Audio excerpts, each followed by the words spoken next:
Hi friends, Rishi Vasudhara ప్రేమ కథ episode 2లో అయితే రిషి ప్రపోజ్ చేస్తాడు. కానీ వజ్దారా అయితే రిషి ప్రపోజల్ని యాక్సెప్ట్ చేస్తుందా లేదా లైట్ తీసుకుందా, రిషిని ఆట పట్టించడానికి ఏమీ తెలియనట్టుగా నటిస్తుందా అనేది ఈరోజు స్టోరీలో మనం తెలుసుకుందాం.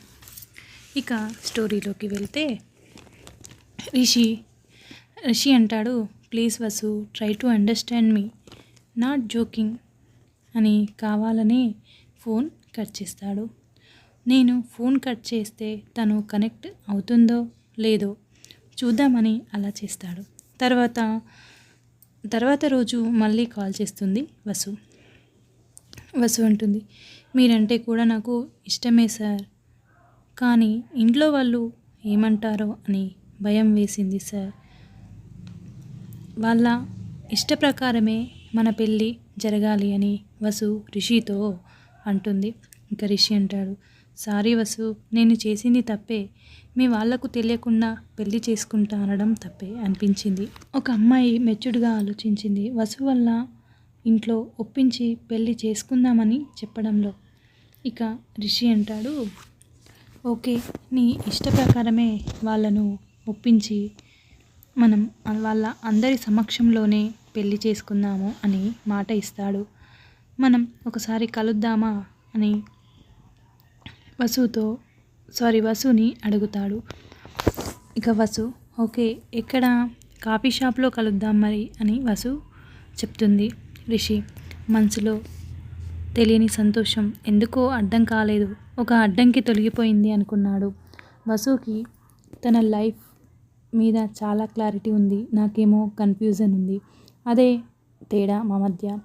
ఇక వాళ్ళ ఇంట్లో వాళ్ళని ఒప్పించాలి, మా ఇంట్లో ప్రాబ్లం లేదు అని వసుకి కూడా తెలుసు.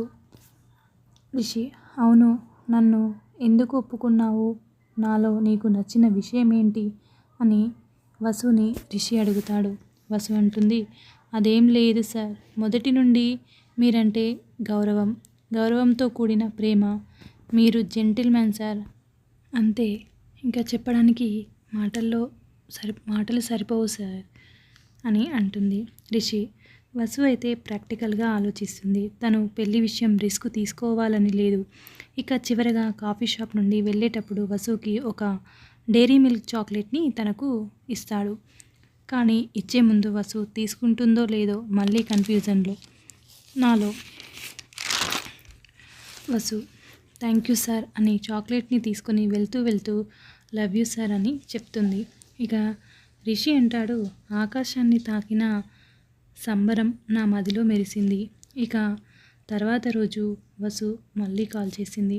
వసు, హలో సార్, మన విషయం ఇంట్లో చెప్పేశాను, మా వాళ్ళు ఏమీ మాట్లాడలేదు, కానీ మా వాళ్ళని బాధ పెట్టే ఉద్దేశం నాకు లేదు, వాళ్ళు ఏది చెప్తే అదే నేను చెయ్యాలని నిర్ణయించుకున్నాను. రిషి, వసు, నువ్వు ఏది చెబితే అదే, నిన్ను బాధ పెట్టను.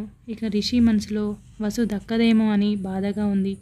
ఏ అమ్మాయిని చూసినా వసునే గుర్తుకొస్తుంది. తను చిలిపి నవ్వు, ముందు చూపు మర్చిపోలేకపోతున్నాను. ఎవరి మాట విన్నా తనే, నాలో వచ్చే ప్రతి ఆలోచన తన మీదే, నాలో అగ్నిపర్వతం బద్దలవుతున్నట్లు ఉంది. తనని మర్చిపోవాలని నేను ప్రయత్నం చేసిన ప్రతిసారి ఎలా చెప్పను, ఏమని చెప్పను, మళ్ళీ కన్ఫ్యూజన్. ఒక అమ్మాయిని నిజంగా ప్రేమిస్తే ప్రతిరోజు ప్రతి క్షణం చస్తూ బ్రతకాల్సిందే అనుకుంటూ బాధపడుతూ ఉంటాడు రిషి. ఇక వసు వాళ్ళ పేరెంట్స్ పెళ్ళికి ఒప్పుకుంటారో లేదో మనం నెక్స్ట్ ఎపిసోడ్లో చూద్దాం. Thank you for watching.